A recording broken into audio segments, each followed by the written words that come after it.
کہ جب ایک شخص پیدا ہوتا ہے دنیا میں آتا ہے تو وہ اپنی فطرت میں پیدا ہوتا ہے. اگر اس کو تنے تنہا چھوڑ دیا جائے تو بیان کیا جاتا ہے کہ وہ اللہ رب العالمین کو پہچانے گا, اللہ رب العالمین کی عبادت کرے گا. لیکن جب وہ اپنے آس پاس دیکھتا ہے, جب اپنے والدین کو دیکھتا ہے کہ وہ کیا کام کرتا ہے, اگر وہ برائی کرتا ہے وہ برائی سیکھ لیتا ہے. اگر وہ شخص دیکھتا ہے اپنے والدین کو شرک کرتے ہوئے, آگ پوجتے ہوئے, مردے کے سامنے جھکتے ہوئے, تو وہ بھی ویسا ہی سیکھ لیتا ہے. اسی لیے اللہ کے نبی نے فرمایا ما من مولود الا یولد علی الفطرہ, کہ جو بھی شخص دنیا میں پیدا ہوتا ہے وہ اپنی دین فطرت میں پیدا ہوتا ہے.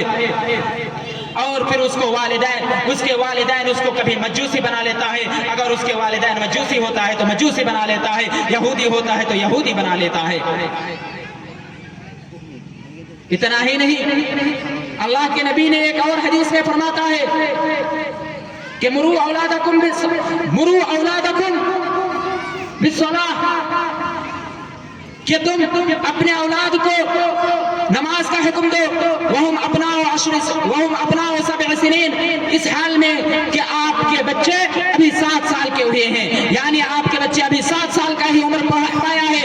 آپ کو چاہیے کہ ان کو ترغیب دیں, ان کو ہدایت دیں, ان کو سکھائیں کہ کیا کام کرنا ہے کیا نہیں کرنا ہے, نماز کی طرف لے کے چلنا چاہیے. اور وَاضْرِبُوهُمْ عَلَيْهِمْ وَهُمْ أَبْنَاءُ 10 سنین, اگر 7 سال کا بچہ نماز نہیں پڑھتا ہے سمجھاتے رہیے. اسی طرح 8واں سال گزر گیا, 9واں سال گزر گیا, اس کو سمجھاتے رہے, صحیح راستے پر لانے کی کوشش کرتے رہے. پھر بھی اگر وہ نماز ترک کرتا ہے, جب 10 سال کا عمر ہو جاتا ہے تو یہاں حکم دیا اللہ کے نبی نے, اگر 10 سال کی عمر تک پہنچ جاتا ہے اور پھر بھی وہ نماز ادا نہیں کرتا تو اس کو ماریے, اس کو پیٹیے اور صحیح راستے کی طرف لے کے چلیے. لیکن اللہ تعالیٰ اس آیت کریمہ میں بیان فرمایا تھا جو میں نے سب سے پہلے پڑھی تھی, قُوا أَنفُسَكُمْ, سب سے پہلے اپنے آپ کو جہنم کی آگ سے بچاؤ. لیکن ہم اپنے بچوں کو کہاں حکم دیں گے, ہم بچوں کو کب حکم دیں گے؟ ہم جب اپنے بچوں کو ان کے سامنے منہ کھولنے جاتے ہیں. ہمارے بچے, مجھے یہ ڈر ہے کہ کہیں مجھے اس کا ریاکشن نہ ہو جائے, میرے بچے مجھے غلط سلط نہ بول دے. کیوں؟ کیونکہ آپ کے اندر چور چھپا ہوا ہے,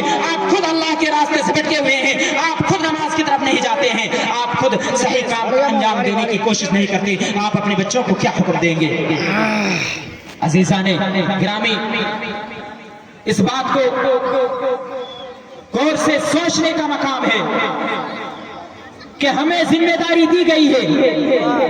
صرف اپنے آپ کو مرد کہنے سے کچھ نہیں ہوتا, اپنے آپ کو پہچانیے, اپنے رعیت کو, اپنے ماتحت لوگوں کو اور اپنے رعایا کو صحیح راستے کی طرف لے کے جائیے. اور رعایا میں صرف بال بچے ہی نہیں بلکہ اپنی بیوی بھی ہوتی ہے, آپ کی بیوی جو آپ کی شریک حیات ہے. جب آپ خود راستے سے بھٹکے ہوئے ہوں تو آپ اپنی شریک حیات کو کیا حکم دیں گے؟ اور آپ کے شریک حیات کو بھی چاہیے, اگر آپ فجر کو بیدار نہیں ہو پاتے ہیں, اگر آپ صحیح ٹائم میں نماز پڑھنے نہیں جاتے ہیں تو آپ کے شریک حیات پر بھی یہ ذمہ داری ہوتی ہے.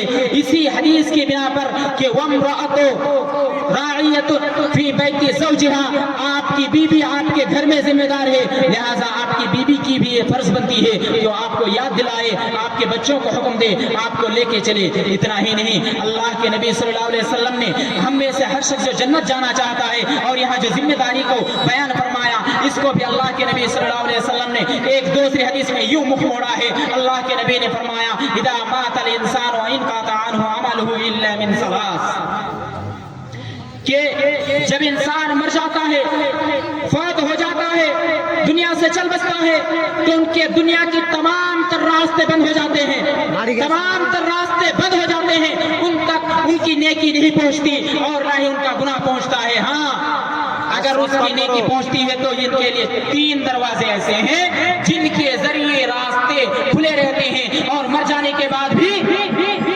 اس کو نیکی کا راستہ کھلا رہتا اور نیکی پہنچتی رہتی ہے. ان میں سے ایک ہے صدقۃ جاریہ, صدقہ جاریہ. جب آپ صدقہ جاریہ کر کے دنیا سے گزر گئے ہوں تو جب تک آپ کا وہ صدقہ چلتا رہے گا تو آپ کی بھی نیکی آپ تک پہنچتی رہے گی. یہ نہیں کہ آپ صرف کسی کو کھانا کھلا دیے. ارے آپ اگر کسی کو کھانا کھلاتے ہیں تو یہ چند منٹ کے لیے پھر وہ ہضم ہو جائے گا، ختم ہو جائے گا، لیکن کوئی ایک ایسی چیز صدقہ کر جائیے جو آپ کے گزر جانے کے بعد بھی کا حیات چلتا رہے، پوری زندگی چلتی رہے، یا تو وہ کبھی ختم ہی نہ ہو۔